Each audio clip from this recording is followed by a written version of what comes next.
All right, welcome to Module 2, Questions to Ask When Interviewing Agents. So this one's kind of near and dear to my heart, as you might expect. Are all agents the same? What's important to know? Well, it's important to make sure that you've downloaded your booklet on this so you can go along with it, along with me as we go through this process, make some notes, tick off the things that are really important to you. But let's get into it. So why is having the right agent important? Well, because you're building a team to get a job done. This is a project and you need a project manager. That's going to be your real estate agent. And they're going to be dealing with all sorts of other resources, inspectors, title companies, lenders. The other agent, if like say you're in another state and you have an agent there that's listing your house and you need to move up here. So your real estate agent really is a project manager with all these things going on, not to mention all the paperwork that happens. Plus, I want to make sure that your best interests are always protected. So what's your availability? You do need an agent that is available when you're available. So if like you're already up here and you need to go look at houses, you need to make sure that you have an agent that can go do that. And why do I say that? Well, like here with point number 2, are you a part-time agent or a full-time? Sure, 2 years ago when the market was going up like a rocket ship, everybody was getting their license and everyone was jumping in to become a real estate agent.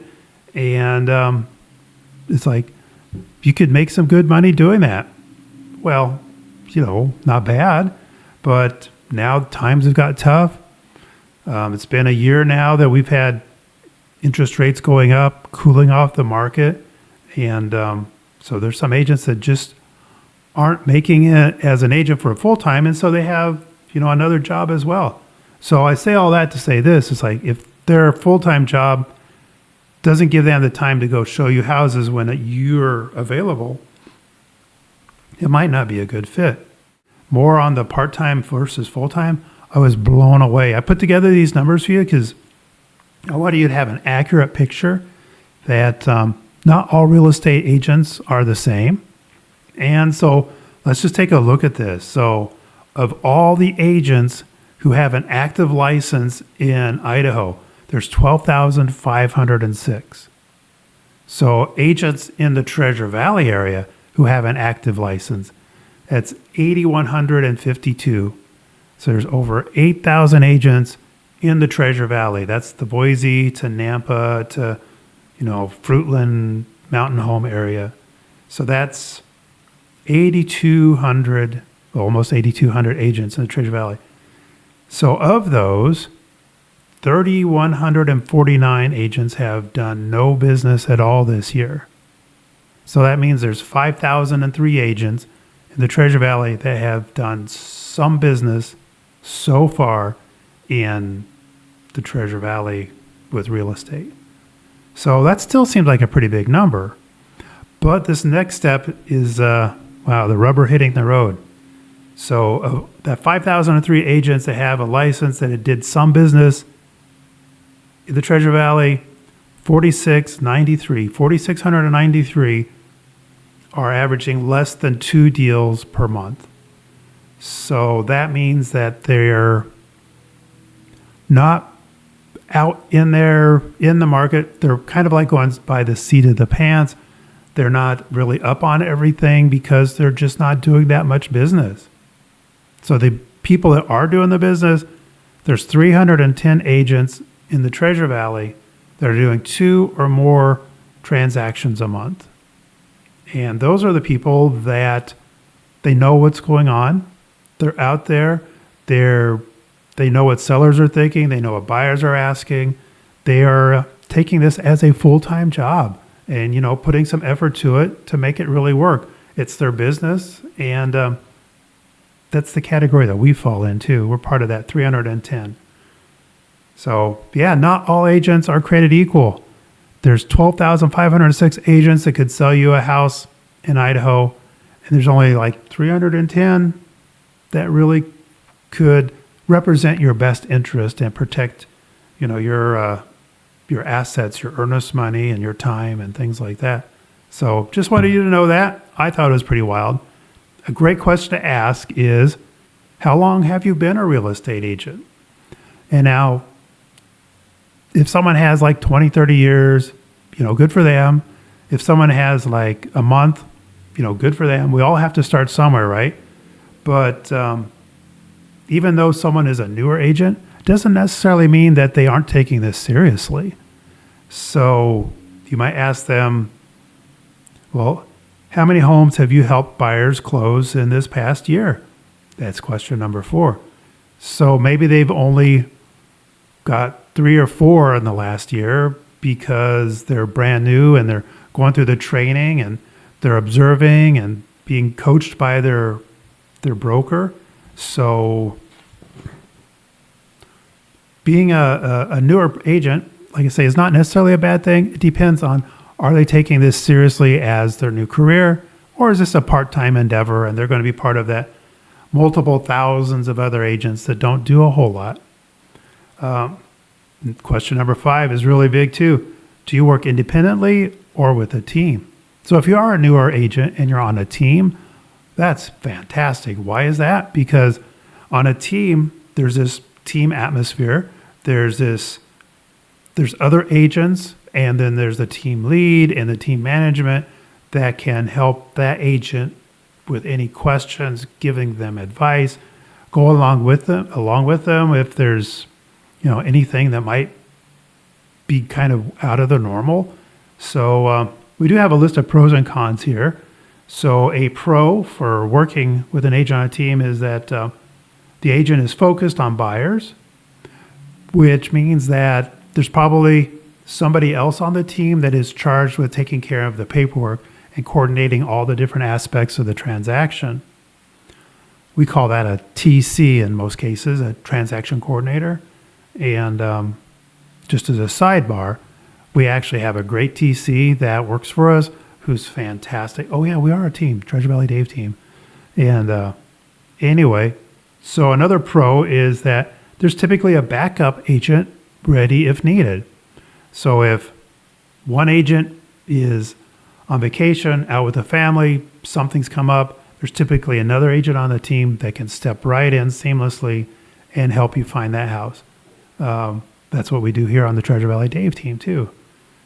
Oversight from leaders of the team. Like I was just saying a little bit ago, they have trainers and coaches and things like that on teams that can help keep agents up to speed on the latest things going on. It's a pretty nice thing. And then paperwork handled by the pros. That's that TC person I was talking about. A con is that they often are taking this very seriously and they stick to a schedule. They can't take time to look at 80 houses. Now, why do I say that? Because guess how many houses we looked at when we were looking to buy the house that we're in now? Just about 80 of them. And bless his heart, our agent was the nicest guy ever, but it did take a long time, and maybe we missed some opportunities. He didn't ask the questions that we're going to be talking about over in Module 4. So stick around. That one's hugely important, and it means a lot to me. So solo agent, there's got to be some pluses and minuses there, right? Yeah, a plus might be that they do have time to look at 80 houses with you. So if, let's say you're retired and you have nothing but time, your agent's a great person to hang out with. Looking at 80 houses might just be a fantastic thing.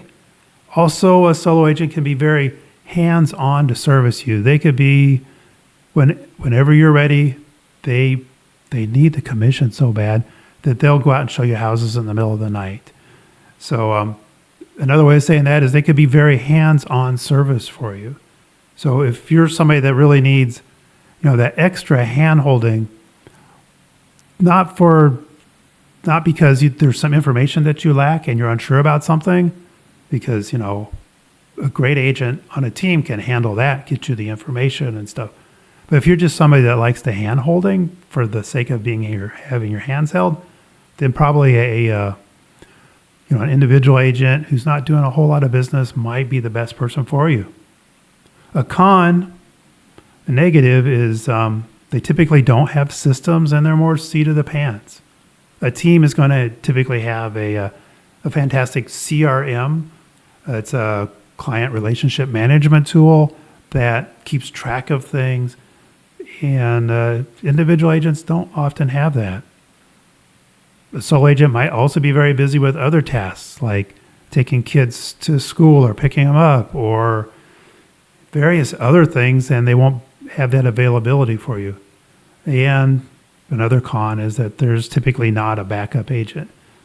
Typically because, well, they only have, 2-3 closings a year, and they need every penny, and they're not going to share any of that commission with another agent, even if it brings, discomfort to you or doesn't work in your schedule. So there's some pros and cons. I wasn't trying to be negative or anything one way or the other, just put some realism out there. Another great question is, how many clients are you currently working with? So you don't want an agent that has so many that they're too busy to provide you with the information that you need and the service that you deserve. But you don't want an agent that isn't working with any, because then they don't have the experience, the market experience of knowing what's going on. So typically you'll find that agents that have better systems can work with more clients at a higher level for each of the clients, which is an absolutely great thing. It's, like going to the Men's Warehouse. They can get you some great suits, but they don't start from, pulling some wool out of some sheep and then going in the back and putting it all together. It's like, no, they have systems to make sure that you are very well treated and your needs are met. So how will you keep in touch with me, and how often? That's question number 7. So COVID taught us a lot to use technology to communicate. If you're still in, say, California, and you haven't even come up here yet for your fact-finding trip, oftentimes a Zoom phone call or a Zoom meeting is a great way to get to know each other. And I know my lender that you're going to meet in the next segment, he uses Zoom very often to get to know his people as well.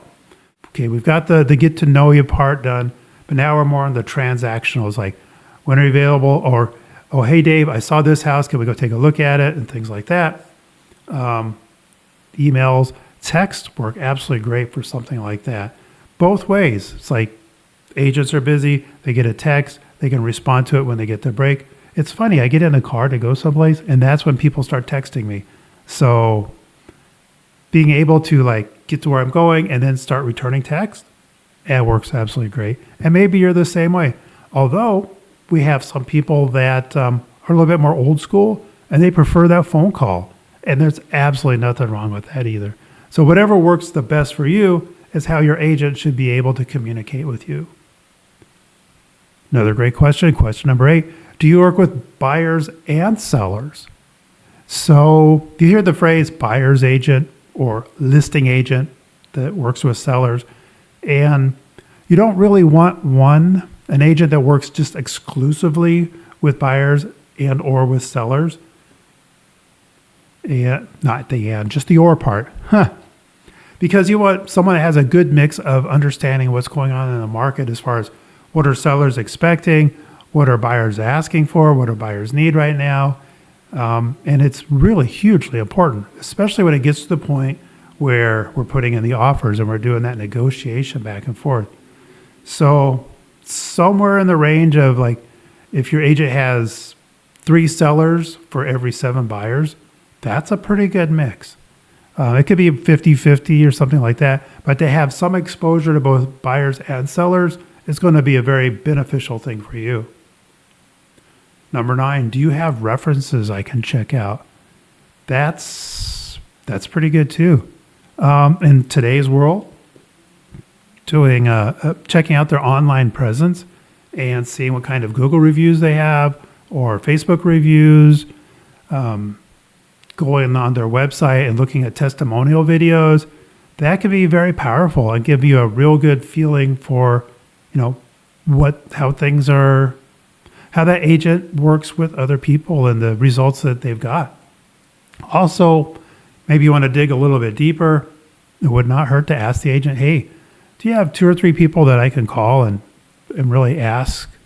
And they should be able to say, yeah, I've got these people that are very similar situation that you're in. I think you'd have a great time talking with them. So I think that's a great question. Number 10, what areas do you specialize in? So I'm not talking about whether it's, commercial versus retail versus residential, because you're probably going to want someone that focuses on residential.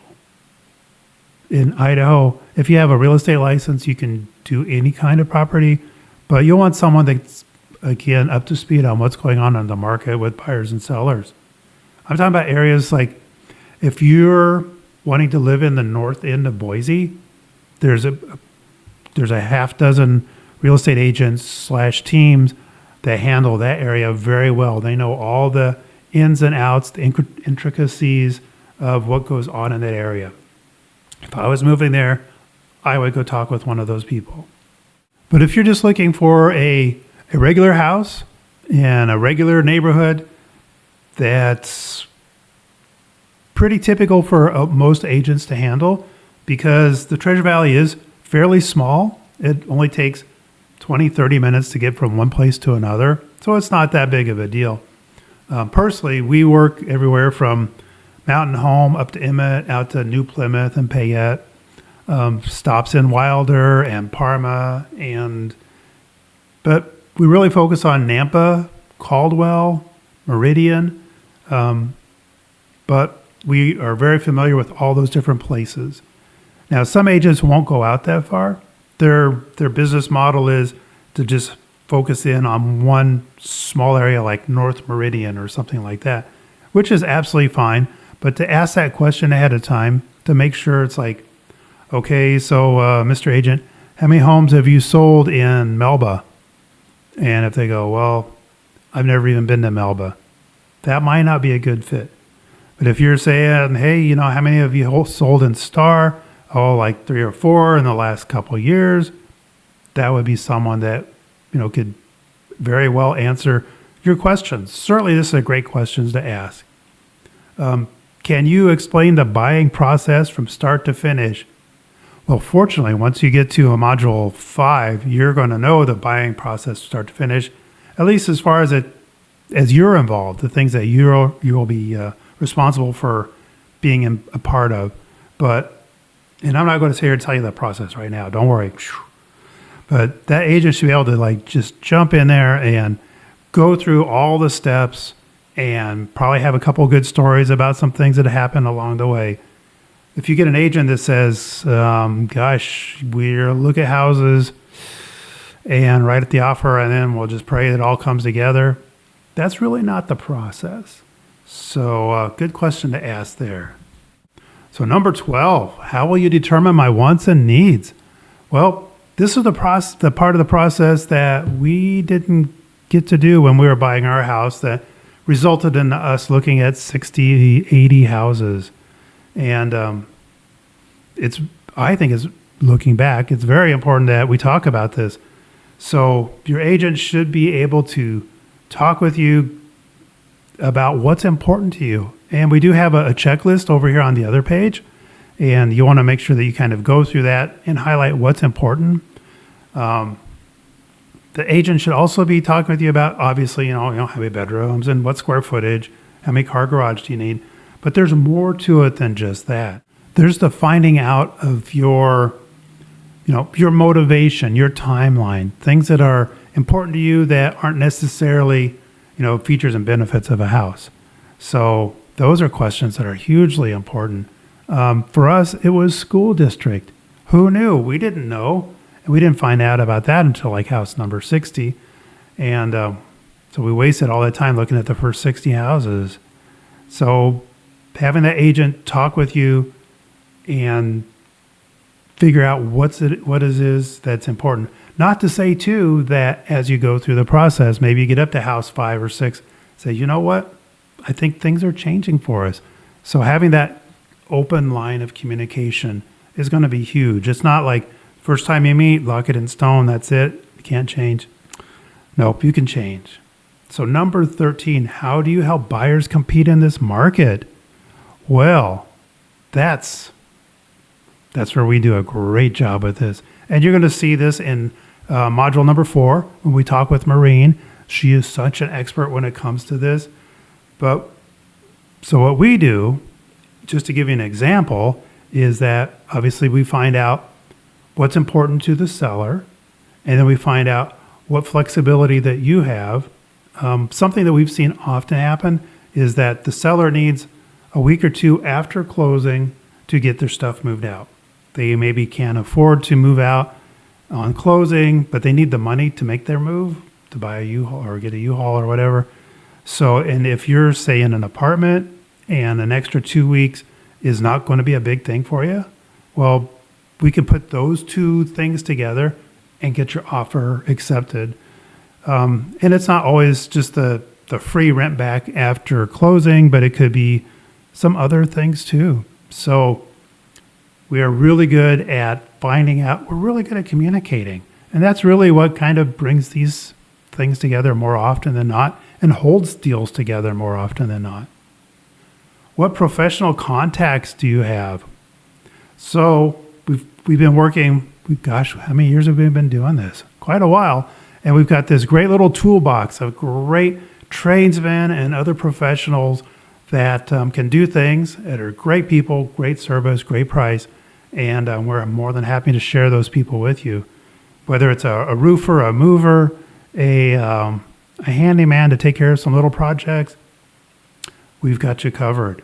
That is an important question to ask one of the agents that you're interviewing. And why is that? Well, because if they can't readily rattle off, 5 or 6 really key people that they have along those lines, then they maybe haven't been doing, the right level of service for one, and 2, maybe they just don't have enough experience. And maybe they only take this as a part-time job. So just thought I'd throw that out there. Number 15, how does your commission work? Well, it works pretty standardly throughout the entire state of Idaho. And way that is almost always the seller pays for your buyer's agent's commission. And so it typically doesn't cost you a penny to have representation. It costs you the same amount, 0, to have a lousy agent or to have a great agent. So I don't know how about you, but I tend to go with a great agent. And but now that's not to say too that if you find a for sale by owner, sometimes it works a little bit differently, and you might end up paying some or all of the commission for your agent in that situation. But hopefully, because you're going for sale by owner, that the price would be cheaper, so you'd still be coming out ahead.